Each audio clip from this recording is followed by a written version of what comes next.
September 23rd through September 27th is when these so-called referendums are supposed to happen in Luhansk, Donetsk, Zaporozhye and Kherson region. In theory, this is basically the acknowledgement of Russia that they have lost. And today you will know why. Right after this, Russia immediately approves the criminal code adjustments, which can put you up to 10 years in jail if you refuse to fight in Ukraine. And obviously, the Russian people started seeking the opportunities how to leave the country. And finally, Putin and Shoigu were supposed to speak to the nation today, but suspiciously enough, this never happened. But more about all of this in a couple of minutes.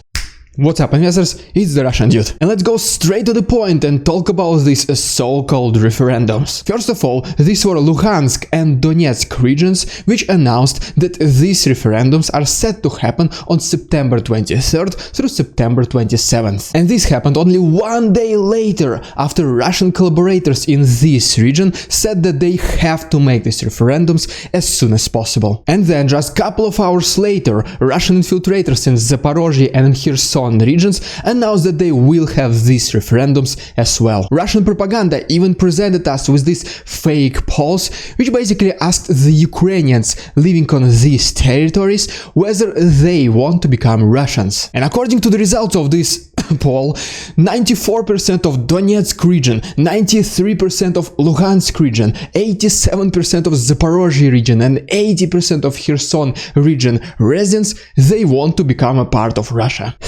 Yeah. Right. And then we have the commentator of the Ministry of Foreign Affairs of Russia, Sergei Lavrov, who is saying that finally the residents of Donbass can select their own destiny. And yeah, welcome back, Sergei Lavrov. We haven't heard from you in a long time. And if you remember from my yesterday's episode, I made an assumption is that the reason why Russia needs these referendums to happen is that in case Ukraine continues attacking the territories of Luhansk and Donetsk, Russia can consider this as attacking the territory of Russia. And today this assumption was basically confirmed by the Russian senator in Crimea, Olga Kavitidi, which now brings me to the next assumption. What if Russia, after seeing the success of Ukraine in Kharkov region, realized that most likely they will not be able to physically protect Luhansk and Donetsk? And that is why by bringing up these referendums, Russia theoretically acknowledges its defeat. And here's what I mean by that. So Russia physically cannot protect Donbass, and at the same time they cannot have more forces without announcing the mobilization. And by the way, we will talk about the potential announcement of mass mobilization very soon. And so as a result of Russia, obviously passing these referendums, they will be able to use this as an excuse to announce a mobilization. Because this time, at least according to them, the war will not only be happening on the territory of Ukraine, but it will also be happening on the territory of Russia. And my assumption is even confirmed by the Institute for the Study of War, which is saying that these referendums are a sign of a weakness and panic among decision makers in Russia. And before I tell you about the reaction of different countries about these unexpected referendums, please consider liking this video and subscribing to my channel if you like this style of daily updating. Alright, so first of all, Ukraine, America and the majority of Western Europe countries, they immediately acknowledged that they will never recognize the results of these so-called referendums. But what's even more, allegedly the ally of Putin, or relatively speaking, neutral country, Turkey, they also mentioned that they will not recognize these referendums. Alright, and now let's talk about the second major event of the day, which is Russia approving the adjustments to its criminal code. And as you can see from this picture, every single member of the Russian State Duma voted in favor of these adjustments. And so, this is what these adjustments are. First of all, for the very first time, the criminal code of Russia introduces the concepts of martial law follow mobilization and military time. And because of this, the punishment for criminal activities performed during these times will be much more severe. For example, if you voluntarily become a prisoner of war, you can get up to 10 years in jail. Second, marauders can also be punished up to 15 years in jail. But here is a quick and pretty convenient side note: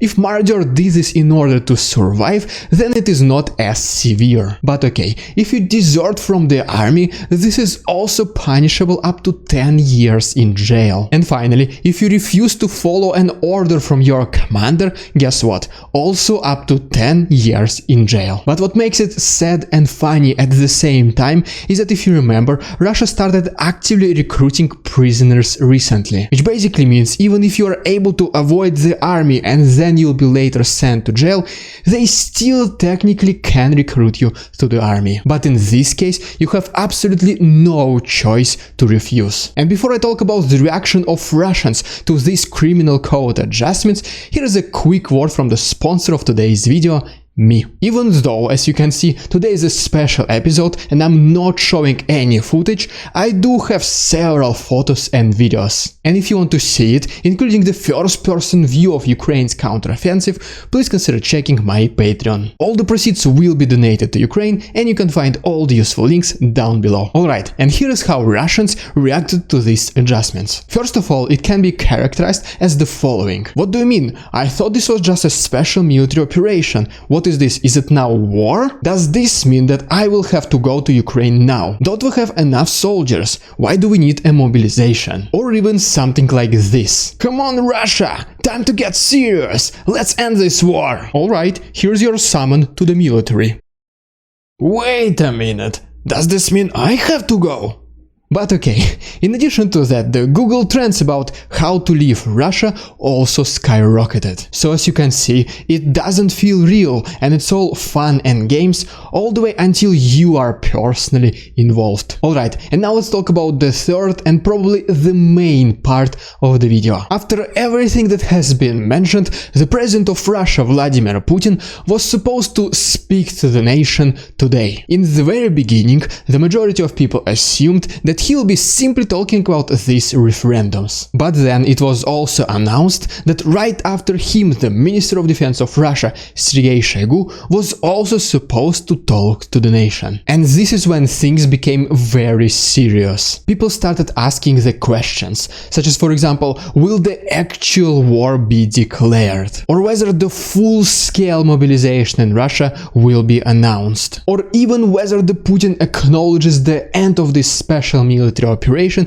and the retreat of Russians, which is highly unlikely. The speech was set to happen at 2 p.m. Eastern Standard Time, but it never did, which resulted in even more questions. After 2 hours of waiting, the media tried to contact at least the press secretary of Russia, Dmitry Peskov, but even he never replied. And later on, according to this article, it was stated that the President Putin's speech is set to happen tomorrow morning, September 21st. And the reason for this is so that Russians who live in the Far East can hear it as well. But what I personally think happened is that the Russian government saw the reaction of Russian people to the potential mobilization and they decided to edit the Putin's speech. Anyways, the new time for this broadcast is set to happen at 2 a.m., which is happening in just several hours. And if you don't want to miss what Putin is going to say, feel free to join my Discord. I now want to personally say thank you to David Bryan,